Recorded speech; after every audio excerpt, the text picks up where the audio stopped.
السلام علیکم جی۔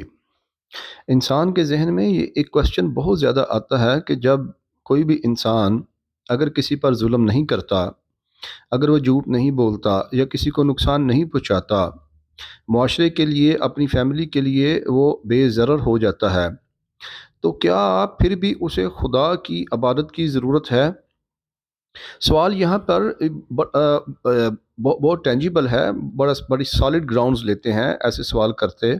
لیکن یہ سب باتیں ہیں پریکٹیکل، ان کی امپلیمنٹیشن پاسبل نہیں، یہ خدا کی کتاب بتاتی ہے اور جتنی بھی الہامی کتب بتاتی ہیں کہ انسان اتنا اچھا ہو ہی نہیں سکتا۔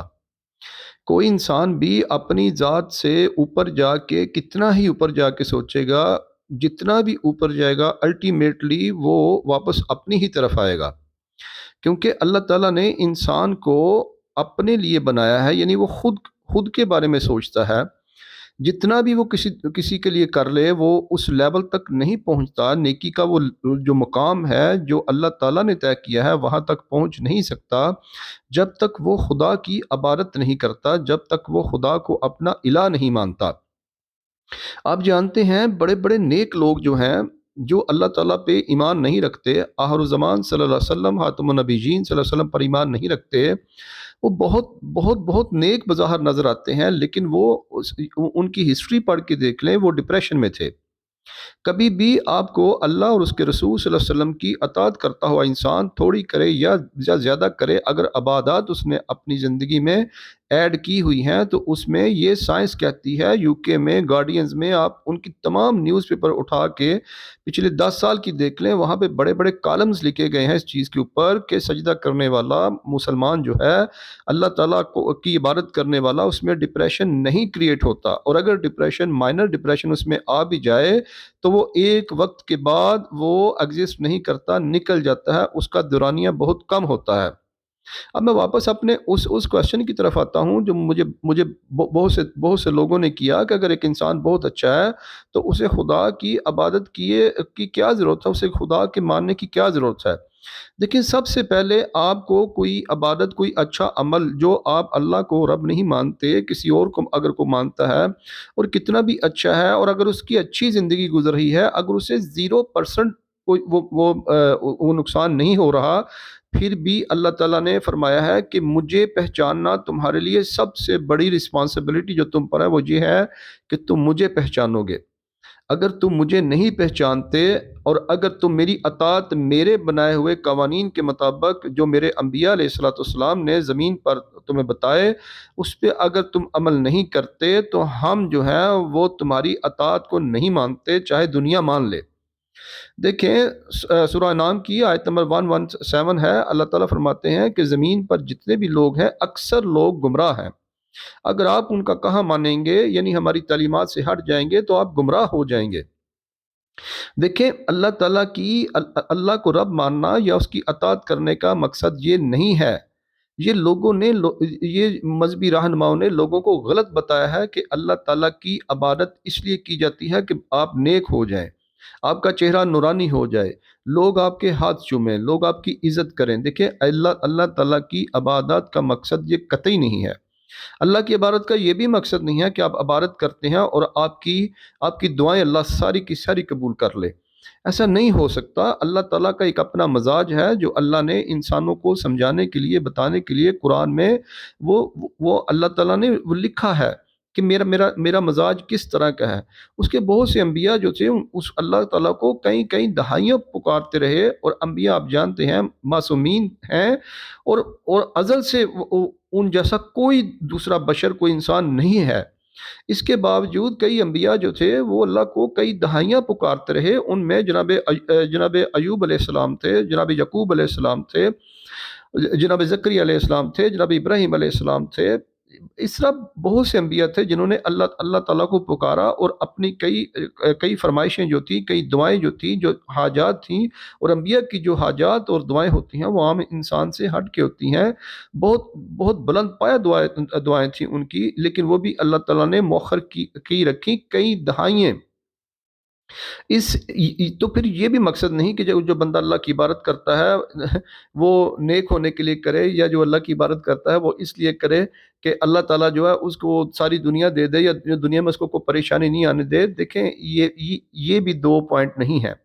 یہ عبادت کرنے سے انسان کو اللہ تعالیٰ کچھ عطائیں کرتا ہے، بلکہ بہت کچھ عطائیں کرتا ہے۔ اگر آپ اب اللہ کی عبادت کرتے ہیں اور آپ کی دعائیں قبول ہو رہی ہیں تو آپ خوش نصیب ہیں۔ بہت سے لوگ ایسے ہیں جو اللہ کی عبادت کرتے ہیں اور ان کی دعائیں قبول نہیں ہوتی، اور اللہ کے ہاں وہ ہیں بھی نیک، اللہ کے ہاں نیک بھی ہیں۔ تو اللہ تعالیٰ کے اپنے معیار ہیں، اللہ تعالیٰ کو آپ کو ماننا ہے۔ آپ اللہ تعالیٰ کو سمجھ نہیں سکتے، آپ اپنی عقل سے اللہ کو سمجھ نہیں سکتے۔ دیکھیں موسیٰ علیہ الصلوۃ والسلام جو تھے، سب سے زیادہ جو انبیاء میں سے قرآن میں ذکر ہے وہ موسیٰ علیہ الصلوۃ والسلام کا ہے۔ موسیٰ علیہ السلام جو ہے وہ کلیم اللہ تھے، سب جانتے ہیں، بنی اسرائیل کے سب سے بڑے بڑے رسول تھے۔ اس کے باوجود اللہ تعالیٰ ان کو ایک سفر کرتے ہیں سورہ کہف میں، اور ایک عام انسان تھے، وہ نبی نہیں تھے، نہ قرآن میں لکھا، حدیث میں بھی کوئی ان کا خاص ذکر نہیں ہے کہ وہ نبی تھے یا کون تھے، لیکن ان کا نام کا بھی ذکر نہیں۔ حدیث سے ملتا ہے کہ وہ ہجر، ہاں ہم ان کو کہتے ہیں علیہ الصلوۃ والسلام۔ تو چلے مان لیا کہ، لیکن وقت کی رسول جو تھے، جو کلیم اللہ تھے، وہ جاتے ہیں ان کے ساتھ سفر کرتے ہیں، اور وہاں پہ تین واقعات پیش آتے ہیں سورہ کہف میں۔ ایک جب وہ سفر کرتے ہیں، ایک کشتی میں بیٹھتے ہیں، تو جو بندہ ان کو فری میں بٹھاتا ہے کشتی میں ان سے پیسے نہیں لیتا، تو وہ جو صاحب تھے، جو ان کے ساتھ سفر کر رہے تھے موسیٰ علیہ الصلوۃ والسلام کے ساتھ، اس میں سوراخ کر دیتے ہیں، اسے داغدار کر دیتے ہیں، ڈیمیج کرتے ہیں۔ موسیٰ علیہ السلام ان سے پوچھتے ہیں، دیکھیں یہ رسول تھے، پیغمبر تھے، اور اللہ تعالیٰ کہتے ہیں موسیٰ کیا یہ ہمارے خوب بندے تھے، اور یہ فرعون کی طرف اللہ تعالیٰ نے رسول بنا کر بھیجے تھے، اور یہ سمجھ نہیں پا رہے کہ آپ نے یہ کشتی کیوں کی، اس بندے نے تو ہمارے اوپر احسان کیا۔ انہوں نے پھر یہی کہا کہ میں نے کہا تھا تمہیں میرے ساتھ صبر نہیں کر سکتے۔ پھر اس کے بعد ایک جگہ جاتے ہیں، وہاں پر جا کر کھانے کی کوئی ڈیمانڈ کرتے ہیں کہ اس وقت میں لوگ کھانا کھلاتے تھے، بڑے اچھے لوگ تھے، ہم جیسے نہیں تھے، تو مسافروں کو کھانا دیتے تھے۔ انہوں نے کہا کھانا دیں، اس گاؤں میں ان لوگوں نے کھانا نہیں دیا۔ ایک گرتی ہوئی دیوار تھی، انہوں نے اس دیوار کو سیدھا کر دیا۔ موسیٰ علیہ السلام دیکھیں گراؤنڈ ریئلٹیز پہ بات کر رہے تھے، موسیٰ علیہ السلام نے کہا کہ دیکھیں جی انہوں نے کھانا بھی نہیں دیا، ان کا نقصان ہو رہا تھا، اور آپ ہونے دیتے، آپ نے سیدھا کیوں کیا؟ انہوں نے کہا بھی آپ صبر نہیں کر سکے، میں نے کہا تھا میرے ساتھ صبر نہیں کر سکیں گے۔ یاد رکھیں یہ رسول ہے علیہ الصلوۃ والسلام، کلیم اللہ ہے، اللہ ان سے کلام کرتا ہے۔